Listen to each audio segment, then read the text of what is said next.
toi aussi t'as envie de galérer à faire un puits à 12 mètres, alors t'es sur la bonne chaîne. Et abonne-toi. Allez, c'est parti, objectif 12 mètres. Donc je vais vous expliquer pourquoi j'ai changé de motopompe et sur quel modèle de motopompe je suis parti. Alors voilà, la nouvelle motopompe. J'ai viré les deux vieilles motopompes là. C'était vraiment de la merde, vous les avez vus dans ma première vidéo. Ça c'est une vieille motopompe qui a au moins 20 ans, les joints spi, fuient, elle accélère toute seule, bref, ça allait pas du tout. Donc je les ai dégagés et j'ai acheté celle-là. Donc celle-là elle est vraiment puissante, je l'ai essayé et franchement elle est annoncée pour 45 mètres cubes heure et je crois que c'est bien la vérité. J'ai pas de débitmètre pour la tester parce que c'est un débit trop gros, mais en tout cas elle envoie du lourd. Elle a une entrée en diamètre 50, une sortie en diamètre 50 et je l'ai bouché et j'ai pris un raccord pompier que j'ai mis sur une des 3 sorties. Après elle est donnée pour 6,5 bars. Et je l'ai payé 180 € avec la livraison. Donc c'est vraiment pas cher. Par contre j'ai dû refaire un nouveau support avec des roulettes en bonne ferraille bien solide. Parce que l'ancien support je l'ai eu tout plié. Et il était pas terrible. Donc j'ai refait tout un nouveau support.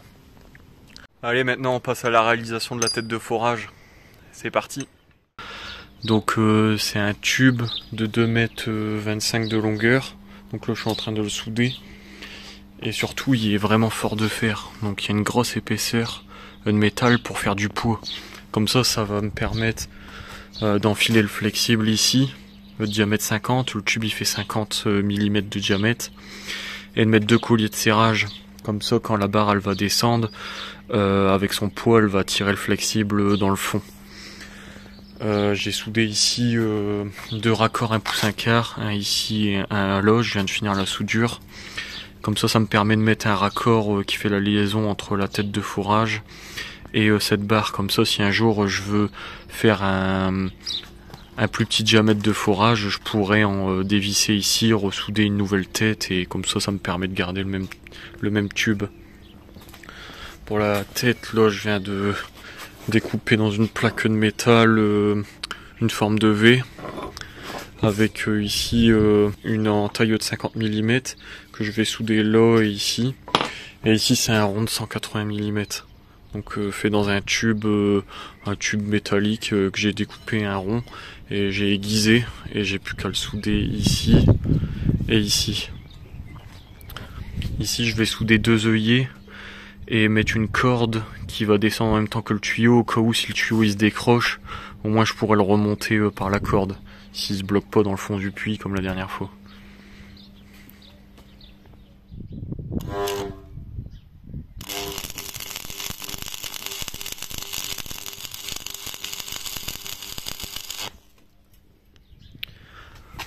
Bon voilà, comme tu vois je viens de tout souder. Donc j'ai fait un point là, un ici, un là, un là.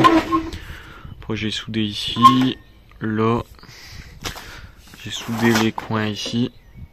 Là, ici et ici. Donc là maintenant c'est vraiment costaud, il n'y a plus rien qui bouge. Il n'y aura plus qu'à serrer les 2 raccords là. Et puis j'ai encore à souder les 2 œillets qui vont venir ici. Je vous montrerai une fois qu'elle sera finie. Alors voilà, je vais vous montrer un peu la tête de forage quand on injecte de l'eau dedans.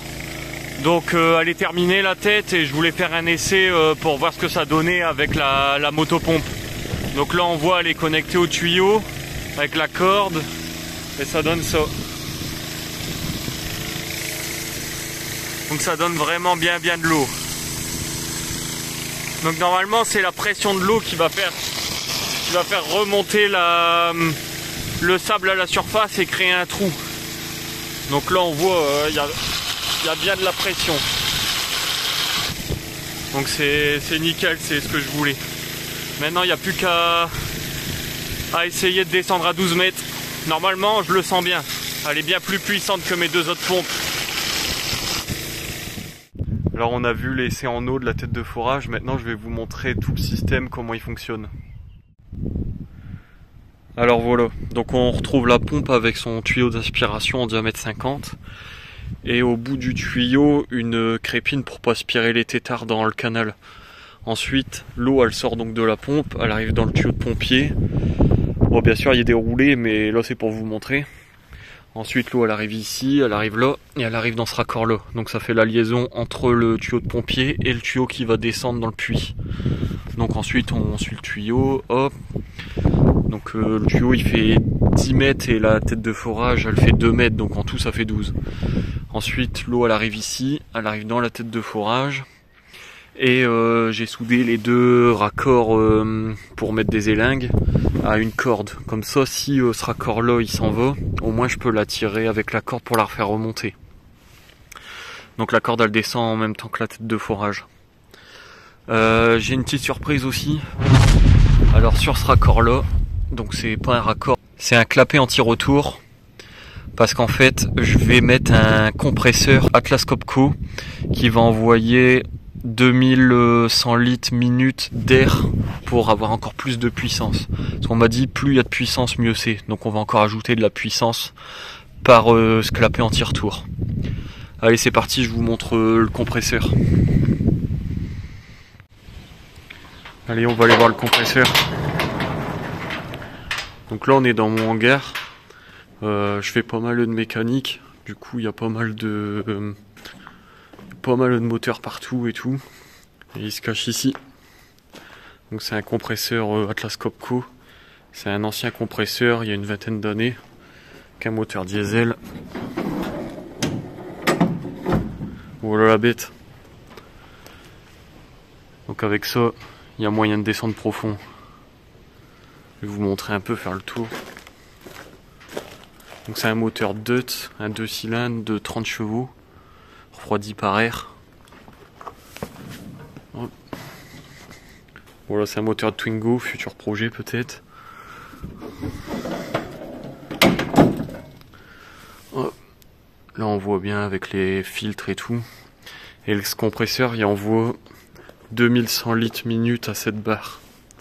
Donc c'est ici que ça sera connecté au niveau du raccord que je t'ai montré. Par une des deux vannes ici. Et là normalement ça devrait envoyer du lourd. Alors ça y est, on a vu le compresseur. Donc normalement j'espère que ça va envoyer du lourd. Et maintenant je vais vous montrer la réalisation des tubes de forage.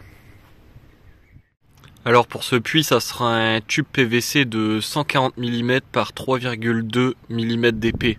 Donc c'est un tube PVC NENF ientérable et de chez la marque Daika. À savoir que plus votre tube il sera d'un gros diamètre et plus il sera difficile de l'enfoncer. Moi j'ai choisi un tube de 140 mm parce que ma pompe c'est une 4 pouces de 100 mm extérieur. Donc au moins elle va aller à l'intérieur parfaitement. Aussi ma tête de forage c'est une diamètre 180 mm, comme ça me permet de laisser un espace pour moi enfoncer le tube. Avant de vous montrer comment j'ai fait les traits sur le tuyau pour laisser passer l'eau, je voulais vous montrer ce petit système. Donc c'est soudé avec deux fers cornières et puis un plug j'ai plié à l'arrondi parce que j'ai imprimé ça en 3D. Donc c'est une bague qui vient autour du tube 140. J'ai dessiné sur SolidWorks et je l'ai imprimé avec mon imprimante. Je vous montre le décollage.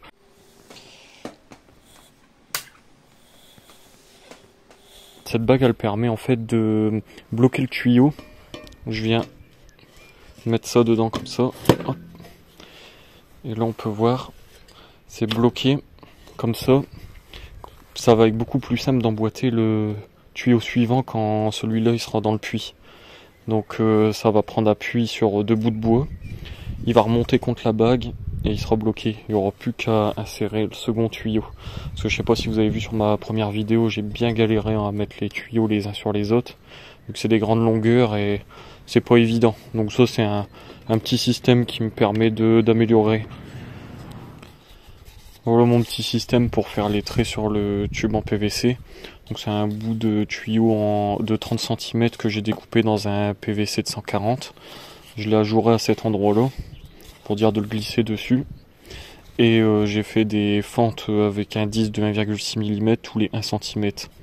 Donc j'ai fait une ligne ici, une là une ici et une ici, donc ça me fait 4 rangées. Et c'est beaucoup plus rapide que de le faire au marqueur comme sur ma première vidéo. Comme ça j'ai juste à l'insérer. Et je mets des coups de bombe de peinture dessus et ça me fait les marques tout de suite. J'ai fait aussi 2 petits trous de centrage parce que sur tous les tuyaux en PVC il y a une ligne. Et cette ligne elle me permet de toujours être aligné quand je l'avance. Donc là je viens bien le centrer dessus. Comme ça. Et je fais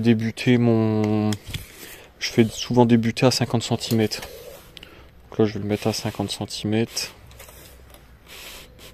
Voilà. Je le centre bien. Et j'ai plus qu'à mettre de la bombe dessus pour avoir mes traits. Donc c'est cette bombe là que j'utilise, c'est de la bombe de chantier qu'on trouve partout. Donc là on va commencer à faire les traits, c'est parti. Voilà. Puis après il n'y a plus qu'à mettre des petits coups de bombe comme ça. Moi je vais pas vous montrer tout le tube, ça sert à rien. Je vais juste vous montrer le résultat pour le premier. Franchement ça marche bien et c'est rapide. Donc on passe un peu de temps à faire le gabarit, mais une fois que le gabarit est fait, c'est super rapide.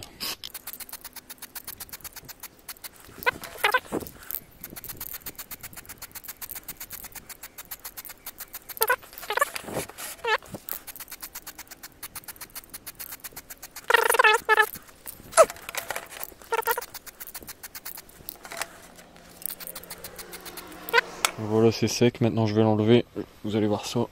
Hop. Mettez des gants parce que sinon vous en avez plein les mains. On l'écarte un peu en dessous. Hop. Et voilà le résultat. Des superbes traits. Sur tout le tube.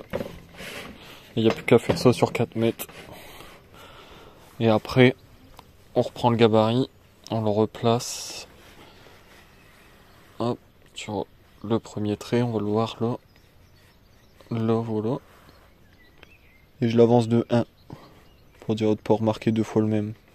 Je recentre sur la ligne. Et voilà. Et on continue comme ça sur toute la longueur. Je viens de finir tous les traits sur un des tuyaux avec le gabarit. Maintenant, je vais vous montrer le résultat. Donc on voit tous les traits, ils ont été faits. Ce tuyau là, c'est le premier tuyau, donc je l'ai pas fait sur toute la longueur, c'est lui qui sera le plus haut dans le puits.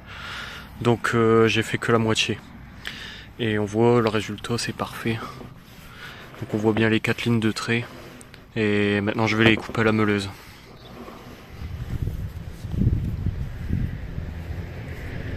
Donc pour faire la découpe dans le tuyau en PVC, j'utilise un masque, des gants et des lunettes. Parce que ça fait beaucoup de poussière quand on coupe le PVC et c'est sûrement nocif pour la santé. Après j'utilise un disque de 1 mm cette fois par rapport à ma première vidéo où j'utilisais un disque de 1,6 mm. A few moments later. Donc voilà, je viens de finir les traits à la meuleuse. Donc sur les 4 lignes. Et c'est nickel. Je vais vous montrer de plus près. Bon, ça fait beaucoup de poussière, hein, donc mettez bien le masque.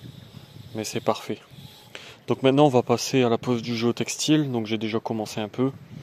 Donc en fait pour mettre mon géotextile, je fais pas comme la première vidéo.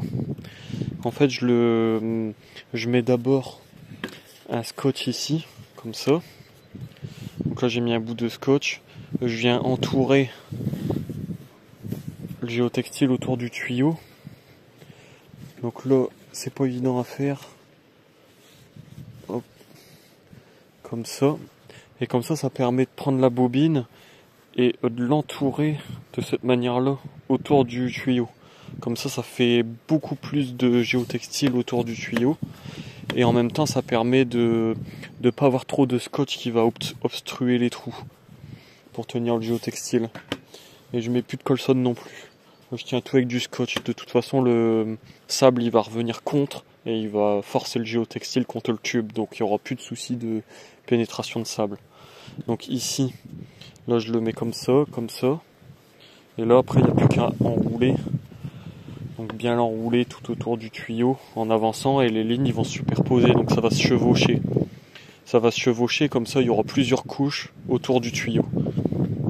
Et ça va vraiment mieux à mettre que l'enrouler comme ça. C'est vraiment difficile d'avoir quelque chose qui serre le tuyau. En le mettant comme ça, au moins ça serre tout de suite le tuyau. Il n'y a plus qu'à mettre un bout de scotch ici et un bout de scotch au bout du tuyau. Donc je fais ça et puis je vous montre le résultat.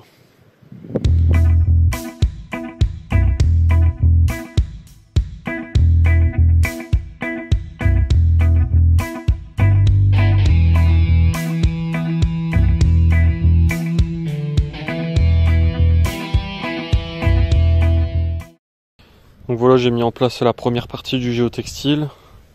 Donc elle est enroulée autour du tuyau. Et je vais mettre un deuxième géotextile parce que celui-là j'ai fait des essais et en fait il est fort filtrant. Donc en fait il laisse passer très peu d'impuretés.